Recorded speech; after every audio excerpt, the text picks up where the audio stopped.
نماز تو ایسا ہے وصل محبوب کا، محبوب کی چوکھٹ میں حاضری کا ایک موقع ہے جو نماز کے ذریعے سے نصیب ہوتا ہے۔ تو اگر کوئی شخص نماز کو اپنے لیے بوجھ سمجھتا ہے تو پھر وہ محبوب کی ملاقات کی اہمیت کو نہیں جانتا۔ نماز کے لیے جب اذان پکاری جائے تو بندے کو خوشی، فرحت اور مسرت ہونی چاہیے کہ میں اب رب کے حضور حاضر ہوں گا، نہ یہ کہ وہ گھڑی پہ نظر ڈال کے کہے کہ ابھی تو آئے ہیں پھر دوبارہ اذان شروع ہو گئی، تو پھر اس کو شوق نہیں ہے مالک کے حضور حاضر ہونے کا۔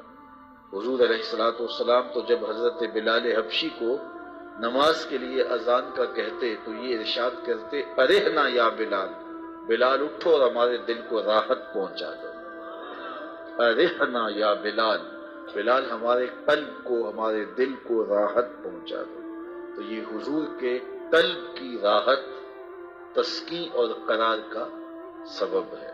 آقا کریم علیہ الصلوۃ والسلام نے معراج کی شب جہاں بہت سارے لوگوں کو عذابوں میں مبتلا دیکھا تو ایک شخص کو دیکھا، رجل مغیب فی نور العرش، کہ وہ عرش کے نور میں غائب تھا، اس کے اطراف میں نور ہی نور تھا اور وہ نور میں ڈوبا ہوا تھا۔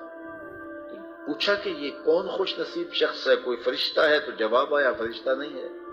یہ کوئی پیغمبر ہے؟ پیغمبر بھی نہیں ہے۔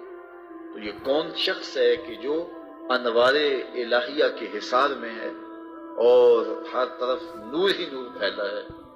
تو جواب ملا کہ آپ کی امت کا یہ وہ فرد ہے جس میں 3 خوبیاں تھیں۔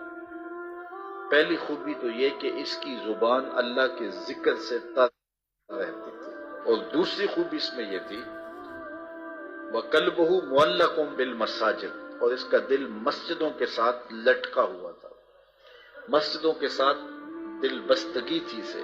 فرمایا کچھ لوگ ہوتے ہیں کہ وہ مسجدوں کی میخیں ہوتی ہیں، جس طرح وہ کیل لکڑی میں ٹھک جاتا ہے تو یہ بھی مسجدوں میں ٹھکے رہتے ہیں، جب بھی ڈھونڈو گے مسجد سے ملیں گے۔ فرمایا کبھی یہ لوگ بیمار پڑ جائیں اور مسجد میں حاضر نہ ہو سکیں تو اللہ کے کچھ فرشتے ہیں جو ان کی عیادت کرنے کے لیے ان کے گھروں میں جاتے ہیں۔